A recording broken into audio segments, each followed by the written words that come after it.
She was late to the biggest interview of her life, because she stopped to fix a stranger's broken-down car. But what she didn't know, that old man in the trench coat was watching her every move. And just hours later, he'd walk her into a boardroom and change her life forever. This isn't just a story about kindness, it's about fate knocking in disguise. "You're gonna miss it, girl," Tasha muttered to herself, wiping grease from her palms onto her jeans. Her white blouse, pressed hours earlier, was now smudged with oil. She was supposed to be halfway across town for her first real job interview. Instead, she was crouched on the side of the road, fixing someone else's car.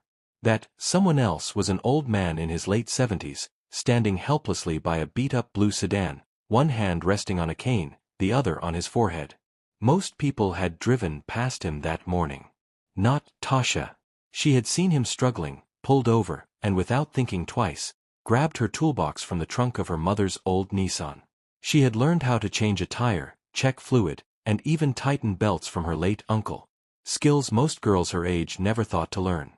"Sir, you're lucky I was raised by the right people," she said, half joking as she tightened a lug nut. He chuckled. "And I'm lucky you're not one of those kids glued to a phone."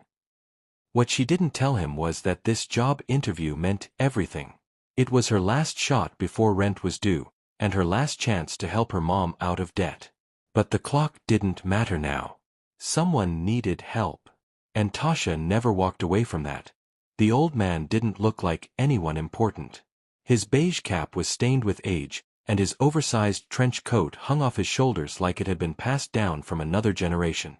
His loafers were scuffed, and the buttons on his shirt were mismatched. To most people, he was invisible, just another old guy on the side of the road with car trouble. But to Tasha, he was someone who needed help. And that was enough. She didn't ask for his name. Didn't ask why he was alone. She just grabbed her wrench and got to work. While she tightened bolts and checked the brake lines, he watched her quietly, leaning against the hood with his cane tucked under one arm. He didn't interrupt. He didn't treat her like a kid or a charity case. He just observed. "You always help strangers?" he asked suddenly, his voice low but firm. Tasha wiped her brow and smiled faintly. "Only the ones who don't seem like they're about to scam me." He laughed, a deep, rich sound that echoed more youth than his appearance suggested. "You're smart. Got good instincts." She shrugged. "My uncle taught me cars. My mama taught me people." When she finished tightening the last lug nut, she stood up, wiped her hands, and gave the car one final check. Fluids, belts, pressure, all good. She even cleaned the windshield with the last of her water. She didn't expect a thank you. Certainly not a tip. She just wanted to do the right thing. "All right, you're all set, mister." She trailed off. "Just call me Gray," he said with a grin. Tasha smiled back. "Okay, Mr. Gray." She turned to check the time, and her heart sank. 37 minutes late. Her interview was gone, and she was still covered in grease. But strangely, the old man was still watching her. And though she didn't know it yet, he hadn't missed a single thing. Tasha slung her tool bag over her shoulder and exhaled slowly, her breath shaky. She had given up something important, maybe too important. Her interview was long gone, and there was no chance a major tech company would give her a second shot. Her shirt was stained with oil, her pants dusted with gravel, and her once crisp resume was crumpled in her backpack. As she stood near the bus stop, trying to gather herself, disappointment crept in, but no regret. "You really helped me back there," came Mr. Gray's voice from behind. "Most folks wouldn't have stopped. And the few that did just gave me a pity look and kept driving." She forced a tired smile. "Well, flat tires don't fix themselves." He tilted his head. "So, where were you headed, all dressed up?"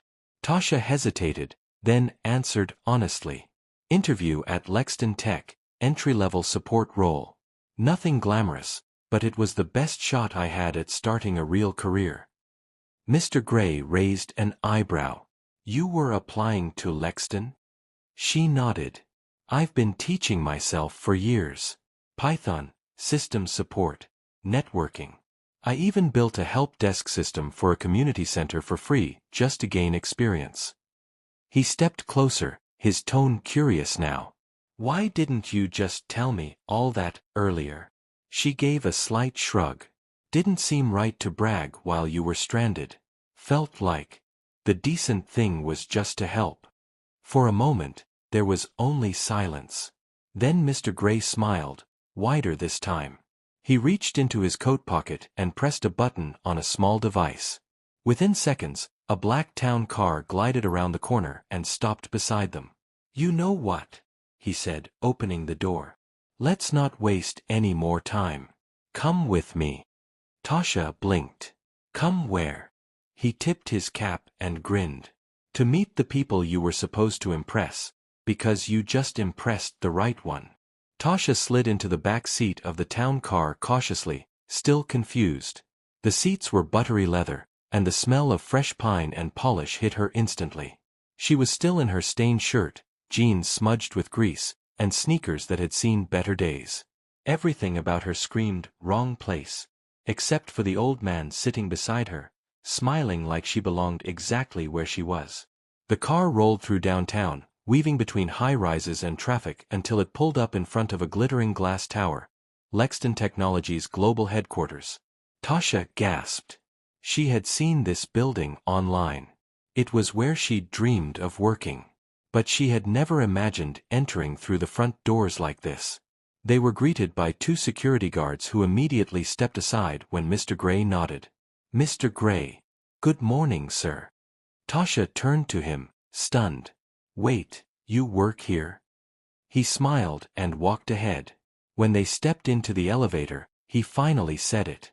I don't just work here. I built this place. I'm Harold Gray, founder and CEO of Lexton Tech. Tasha's jaw nearly hit the floor. Her voice barely came out. You're the CEO? He chuckled. In the flesh. And today, you're the one being interviewed by the right person. The elevator doors opened onto the executive floor. She was ushered into a sleek boardroom filled with people in suits, all of whom looked confused to see a young woman in street clothes walk in beside their boss. This is Tasha, Mr. Gray announced. She's the candidate I was watching long before she walked into any interview room. And frankly, she just passed the test none of you could ever script. He looked at her and whispered, Now's your moment. Tell them who you are. And with that, Tasha stood tall, not just in front of a panel, but before her future. Tasha took a deep breath, steadying her nerves. All eyes were on her. Executives, directors, assistants. She still had grease on her knuckles, but her voice was clear. My name is Tasha Harmon. I'm 23 years old. I've been fixing computers and cars since I was a teenager, not because I had to, but because I wanted to learn how things work. I built a help desk system from scratch for a local nonprofit. I've done remote support for small businesses. But more than anything, I believe in helping people, no matter who they are. She looked directly at Mr. Gray. Even if it means showing up to an interview 40 minutes late and covered in axle grease. There was silence in the room. And then, a soft laugh. Then a louder one. And then Mr. Gray leaned forward, smiling. That's the kind of thinking we need here. One by one, the panel nodded.